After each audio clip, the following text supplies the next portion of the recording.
In almost all respects, Kevin O'Reilly is your average 50-something Irish man. He lives in County Cork with his wife, Martha, where he spends his day working at a local accountancy firm, and during his free evenings, he likes to take quiet walks through the nearby woods. There is only one remarkable thing that can be said about Kevin. He was the second human ever to encounter an example of SCP-3199. A dangerous Keter-class anomaly that has the power to knock humanity off the top of the food chain if left unchecked. We know what you're thinking. What about the first human? Don't worry, we'll get to him. But we can assure you, he's anything but unremarkable. Back to Kevin.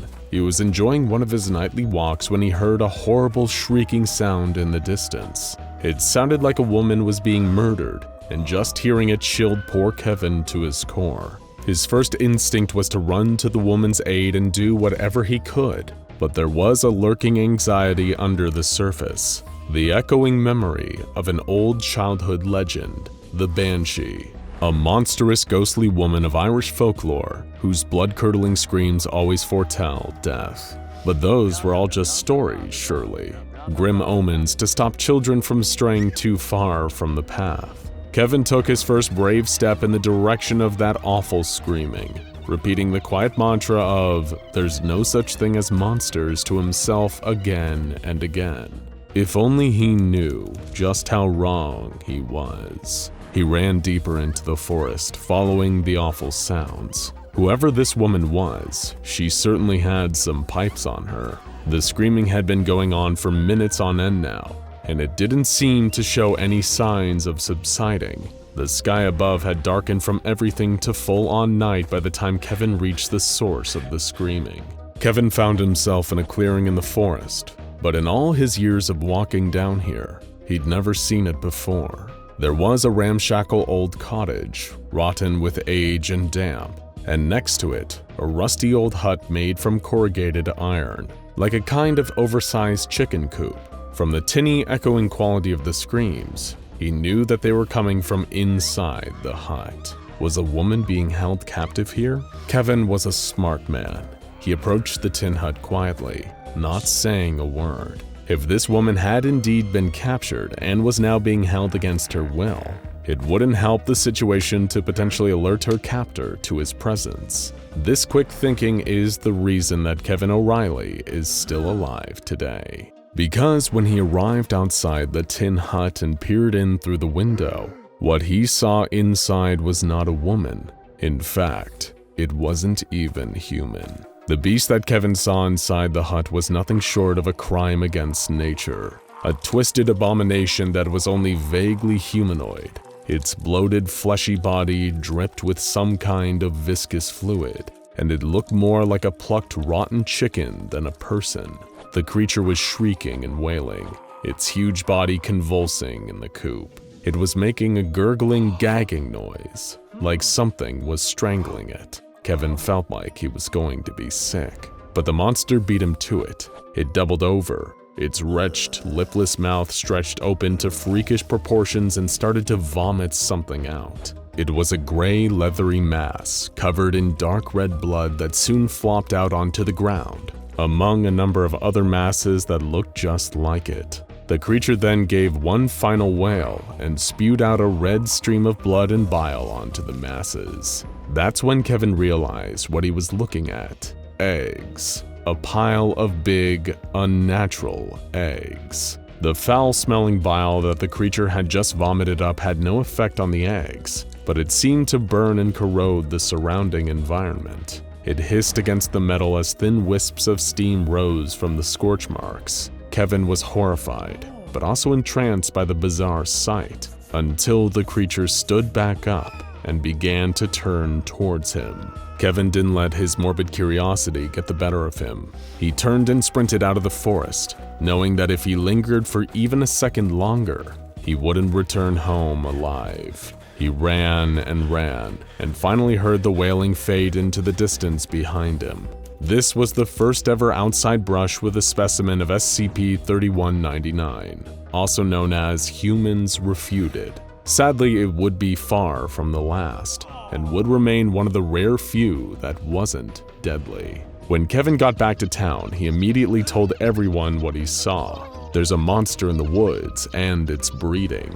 He even told the local newspaper, which printed the headline, "Beast Sighted in Local Forest." It was enough to get the SCP Foundation's attention. Field agents were sent into the town proper to suppress the information leaking about the creature and gather any additional information they needed to assess whether they were dealing with a real anomaly here or just another crank. Straight away though, the agents could tell from Kevin's demeanor that he had seen something truly awful. He was given amnestics, and Mobile Task Force Omega-19 were dispatched to secure and contain the creatures that Kevin had seen. They had 12 well-armed personnel, trained and prepared to deal with anything.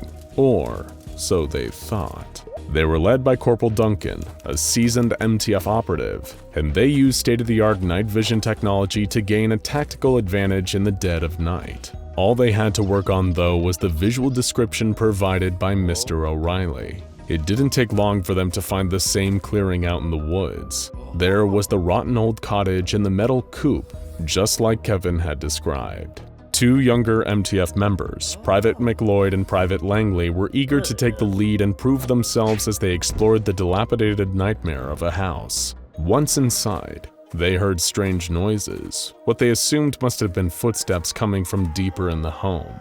They crept further in, and that's when Private McLeod first noticed it, the shape of a large, pale, bulbous figure at the end of a long hallway, shivering slightly in the cold. Compared to some of the hardened killers he had heard about in combat training, this creature looked like a piece of cake. This half-man, half-chicken.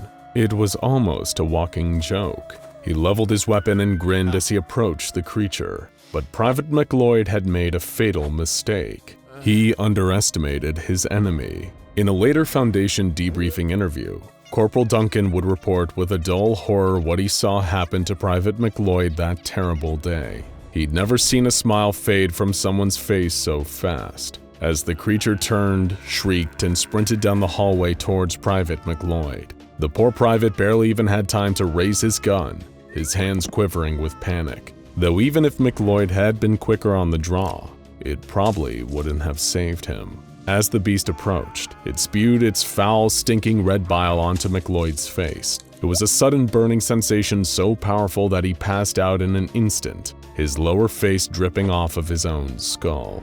He was dead in mere moments. Then, the beast leapt forward and began attacking Private Langley, biting and stinging and spewing more of its deadly acidic liquid. By the time it was done, there was barely any of Langley left to retrieve from the house. The 10 surviving task force members opened fire on the creature, but along with being surprisingly fast, it could also apparently take quite a licking. Even when Corporal Duncan managed a direct hit on the creature's chest, blowing a portion of it away, the monster just let out the most awful scream and continued fighting. Corporal Duncan admits that, to this day, that scream and the moonlight shining through the hole in the creature's chest continue to haunt him. When the monster was finally subdued, they were able to take it back to the nearby evac chopper and begin the journey to the nearest containment facility. But things took another terrible turn during that fateful flight. The creature's body began to convulse before vomiting up a pair of large, leathery eggs. Without a moment's hesitation, the eggs began to bulge and tear open, and a pair of rapidly growing SCP-3199 instances crawled out, attacking the Mobile Task Force members huddled together in the cramped confines of the helicopter. Once the second onslaught was over, only 4 of the remaining 10 members of personnel were left alive. The Foundation had discovered a formidable new foe. The specimens were brought back to Site-114 and placed in a modified version of the standard Keter-class containment chamber. It was fitted with acid-resistant steel walls and a series of transparent resin blocks to store the specimens inside for constant observation. But the creatures weren't given Keter-class for nothing. Escape attempts are frequent, and whenever they happen, the number of creatures in containment increases. The most frightening detail of SCP-3199 is the fact that it's impossible to reduce the number of them in existence. Each creature has a unique stomach-like organ inside its body which holds an egg in reserve. While it's possible to destroy one of the creatures, the eggs have proven to be almost indestructible. As a result, when one of them dies, the egg within it hatches and immediately grows into a replacement. And if the creatures are ever allowed to roam free, they begin laying eggs in any unoccupied space they can find, causing their numbers to grow. In theory, if left unchecked, they could supplant the human race with their own species in hardly any time at all. The only solution that the Foundation has found is submerging the creatures in sedative-laced water, as the beasts seem to inherently register water-filled areas as occupied space, and therefore do not begin laying eggs while submerged. But even the Foundation's most optimistic minds still admit this is only a temporary solution. But where did these awful creatures come from? After the chaos of the first mission, the Foundation had dispatched an additional Mobile Task Force Surface Team Delta 029E to perform a second sweep of the house and figure out what had been going on during the 2 decades of preceding silence. Inside, the team managed to collect a number of strange objects to bring back as evidence of the peculiar activities that had taken place there. Among these were a number of chicken carcasses that bore evidence of surgical dissection, a pair of chicken feather quills, and an A5 hardcover notebook labeled New Breed Manifesto. Its writer is believed to be deceased, most likely as a result of SCP-3199. But the final note scrawled inside the book and dated 1973 provides some insight into what had occurred inside that dilapidated shack in Ireland. It reads, "If you're reading this, then lucky you. 400,000 hours from now, and it'll be warm and wet and warm, and the wonderful versatility of inferior human DNA will birth a better era, a stronger era. One where food and water will be nothing but things of the past as we make and make and make more until I really haven't much time. That's why I envy you so much. You'll have all the time you need. Time will be a thing of all the time will be on, and death will be life. Life needs things to live. New life will be part of life from now on." These are the last words of the deranged mad scientist who created SCP-3199, perhaps under the demented belief that somehow they would make the world a better place. Personally, we don't think SCP-3199 have any interest in improving the world. But whether we like it or not, their insane creator is right about one thing. They're our problem now. Now go check out SCP-610 The Flesh That Hates and SCP-XK Class End of the World Scenarios Explained for more anomalous entities that could bring humanity to its knees.